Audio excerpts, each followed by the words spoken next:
نحمده ونصلي على رسوله الكريم اما بعد فاعوذ بالله من الشيطان الرجيم بسم الله الرحمن الرحيم وَإِنْ خِفْتُمْ أَلَّا تُقْسِطُوا فِي الْيَتَامَى فَانكِحُوا مَا طَابَ لَكُم مِّنَ النِّسَاءِ مَثْنَىٰ وَثُلَاثَ وَرُبَاعَ فَإِنْ خِفْتُمْ أَلَّا تَعْدِلُوا فَوَاحِدَةً أَوْ مَا مَلَكَتْ أَيْمَانُكُمْ ذَلِكَ أَدْنَىٰ أَلَّا تَعُولُوا وَآتُوا النِّسَاءَ صَدُقَاتِهِنَّ نِحْلَةً فَإِن تِبْنَ لَكُمْ عَن شَيْءٍ مِّنْهُ نَفْسًا فَكُلُوهُ هَنِيئًا مَرِيئًا صدق اللہ العظیم۔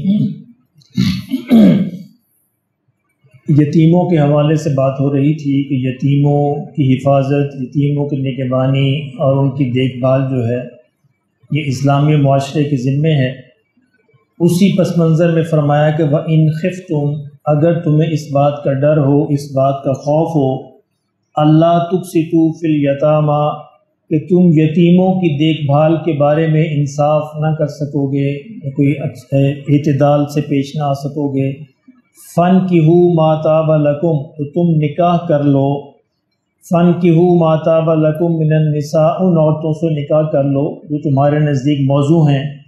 یعنی یتیموں کی مائیں یا ان کی بہنیں۔ یہ اصل میں غزوہ احد کے پس منظر میں بات ہو رہی تھی، جب مدینہ کے اندر 70 صحابہ شہید ہوئے اور یکدم سے بے شمار عورتیں بیوہ ہو گئیں، بے شمار بچے جو ہے یتیم ہو گئے۔ اس پس منظر میں یہ ساری بات ہوئی ہے کہ یتیم اگر ان کی ماں ہے تو ظاہر ہے اس سے شادی ہو جائے گی تو وہ اپنے بچوں کی زیادہ بہتر دیکھ بھال کر سکے گی۔ کوئی بڑی بہن ہے اس سے بھی شادی ہو سکتی ہے تو وہ بھی اپنے بھائیوں کی، چھوٹے بچوں کی بہتر فکر کر سکے گی۔ تو اللہ نے فرمایا کہ اگر تم کو یہ ڈر ہو کہ تم خود جو ہے یتیموں کی اچھی دیکھ بھال نگہداشت نہیں کر سکو گے تو ایسے کرو کہ وہ عورتیں جو یتیموں کے ساتھ آئی ہیں، جو یتیموں کی ذمہ دار ہیں، بیوہ ہیں، ان کی مائیں ہیں یا بہنیں ہیں، وہ ان سے نکاح کر لو، چاہے 2 عورتوں سے نکاح کرو، وہ ثلاثہ 3 سے بھی کر سکتے ہو، وہ رباع اور 4 سے بھی کر سکتے ہو۔ فَإِنْ خِفْتُمْ، لیکن اگر تمہیں اس بات کا خدشہ ہو، ڈر ہو، اللہ تعدلوا، کہ تم ان چاروں، تینوں یا دونوں کے درمیان عدل نہیں کر سکو گے، انصاف نہیں کر سکو گے، فواحدہ، تو پھر ایک ہی نکاح کرو، پھر دوسروں کی اجازت نہیں ہے۔ او ما ملکت ایمانکم، اور یا پھر تمہارے پاس جو لونڈیاں ہیں ان سے تم فائدہ حاصل کر سکتے ہو۔ ذالک ادنیٰ اللہ تعولوا، اور یہ اس بات کے زیادہ قریب ہے کہ تم کہیں ایک ہی طرف نہ جھک جاؤ، غیر انصافی نہ کرو۔ اس کو کہتے ہیں تعدد ازواج، یعنی پلیگمی، اس کو عام طور پر لوگ پولی گیمی کہہ دیتے ہیں، پلیگمی اصل لفظ ہے۔ تو یہ جو تعدد ازواج ہے یہ کوئی اسلام نے شروع نہیں کیا، یہ ہمیشہ سے اسلام جو دینی شریعت ہے ان کے اندر بھی موجود تھا، مختلف معاشروں کے اندر بھی موجود تھا، یعنی یہ حکم نہیں ہے۔ ہم اس کو غلط سمجھتے ہیں کہ 2 3 4 شادیاں کرنے کا حکم ہے، نہیں، یہ اجازت ہے، یعنی حالات کے تحت اگر ضرورت ہو تو اس کی اجازت ہے۔ یہاں بھی دیکھیے اللہ رب العزت نے یتیموں کے پس منظر میں بات کی ہے، یعنی ایک جنرل بات نہیں ہوئی کہ تم جب چاہو جس طرح چاہو شادیاں کر لو۔ یتیموں کے پس منظر میں بات ہوئی ہے کہ اگر تمہیں اس کی ضرورت محسوس ہو کہ تم خود اکیلے سے ان کی نگہبانی سے نہیں کر سکو گے تو ان کی ماؤں سے یا ان کی بہنیں جو ہیں ان سے شاید نکاح بھی کر لو، ان کی بھی حفاظت ہو جائے گی اور تمہارا مسئلہ بھی حل ہو جائے گا۔ چنانچہ اسی پس منظر میں دیکھا جائے تو جب بھی کوئی ضرورت ہو، اسی طرح علماء نے لکھا ہے کہ جس طرح یتیموں کی ایک ضرورت ہے اور بھی ضرورتیں ہو سکتی ہیں، انسان کی کوئی اپنی نفسیاتی ضرورت ہے، اس کی اپنی کوئی جنسی ضرورت ہے یا کوئی اور مصلحت موجود ہے تو اس اجازت سے فائدہ اٹھا سکتا ہے۔ دونوں چیزوں میں فرق ہوتا ہے، ایک ہوتا ہے حکم کا مطلب ہے لازمی کرو، ایک ہوتا ہے اجازت، یعنی اگر حالات کی ضرورت پیش آ گئی ہے حالات کے تحت تو پھر کوئی حرج نہیں ہے، پھر ہمیں شادی کر لینی چاہیے۔ اگر ایک سے زیادہ شادیاں انسانی فطرت کے اندر ہوتا تو یہ پھر اللہ آدم علیہ السلام کی 2 بیویاں پیدا کرتا، 3 کرتا، 4 کرتا، لیکن ایسا نہیں کیا۔ تو چنانچہ فطرت انسان کی اصل میں یہی ہے کہ وہ ایک بیوی کے ساتھ گزارا کرے،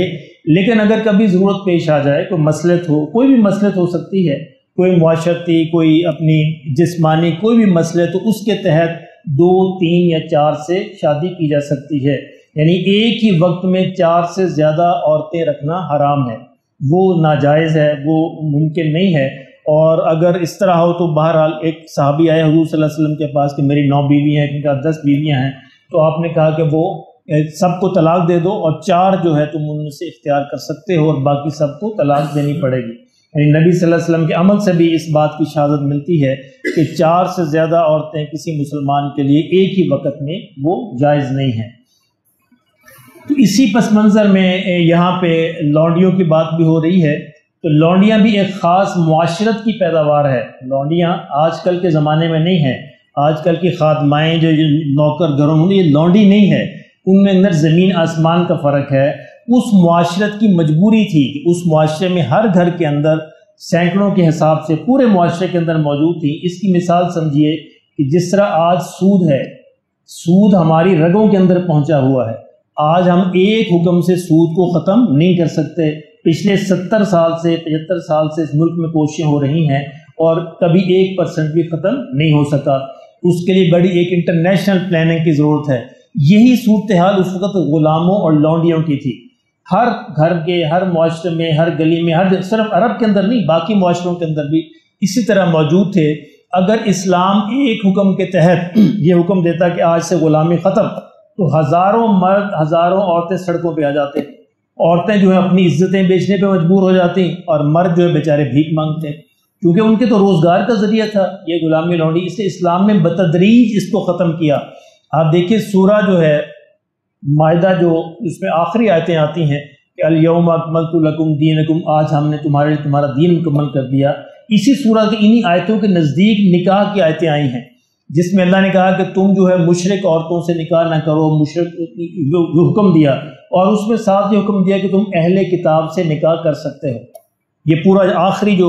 ورڈنگ آتی ہے، اگر یہ بھی اجازت ہوتی یعنی لونڈیوں غلاموں کی، تو اللہ اس میں مینشن کر دیتا کہ قیامت تک کی اجازت ہے۔ تو یہ خاص وقت کے لیے اس معاشرے کی چونکہ ضرورت تھی، اور اس میں بھی پھر بتدریج حکم دیا گیا کہ آہستہ آہستہ غلامی ختم کر دی جائے گی۔ چنانچہ آج کل کے یعنی معاشرے میں یہ ریلیونٹ نہیں ہے، آج کل اس سے فائدہ نہیں اٹھایا جا سکتا۔ بعض لوگ اس کی غلط انٹرپریٹیشن کرتے ہیں، یہ بالکل غلط ہے۔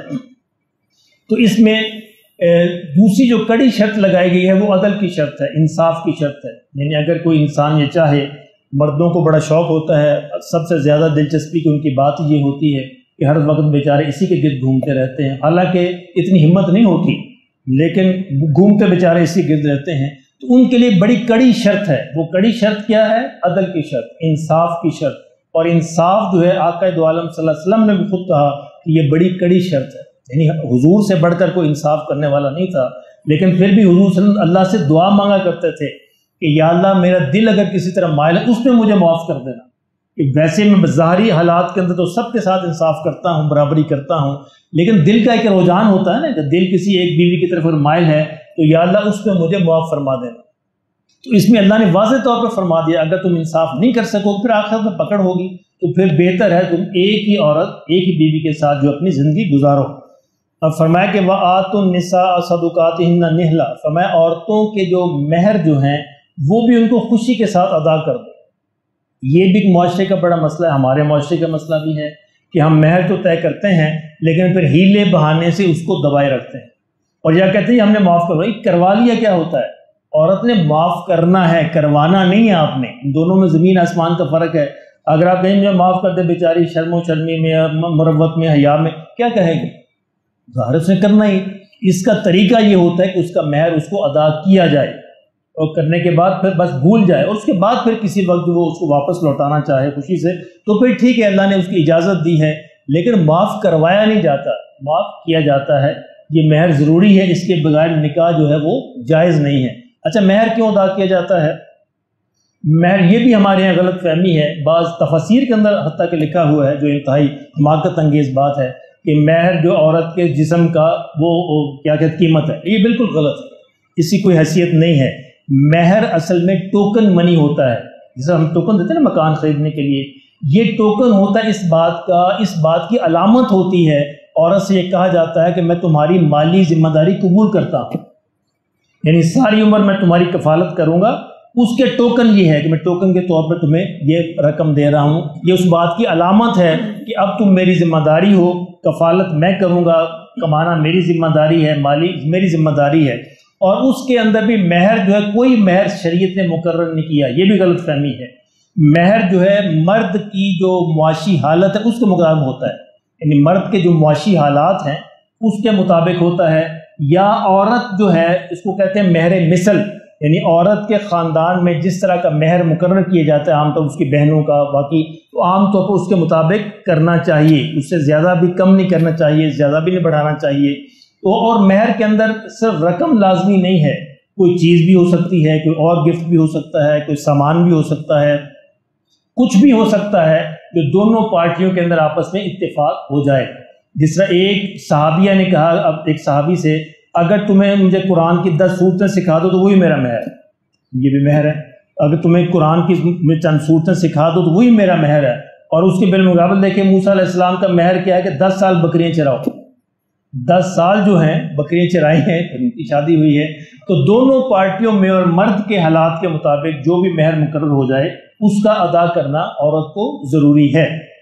اور یہ لازمی ہے کہ اس کو ادا کیا جائے۔ اس کے بغیر اگر یہ سارا کچھ ہوگا تو وہ سارا جو جسمانی تعلق ہے وہ ناجائز ہوگا، تو اس لیے ضروری ہے کہ پہلے اس کو ادا کیا جائے، اور یہ آپس میں کوئی معاہدہ طے پا جائے کہ میں تمہیں 6 مہینے میں، سال میں، 2 سال میں، 10 سال میں جو بھی ہے میں یہ قسطوں میں یا اس طریقے سے ادا کروں گا، تو یہ انتہائی ضروری ہے۔ اور بعض لوگ تو ایسے یعنی حالات نظر آئے کہ بوڑھے لوگ 80 سال کے آئے، جی وہ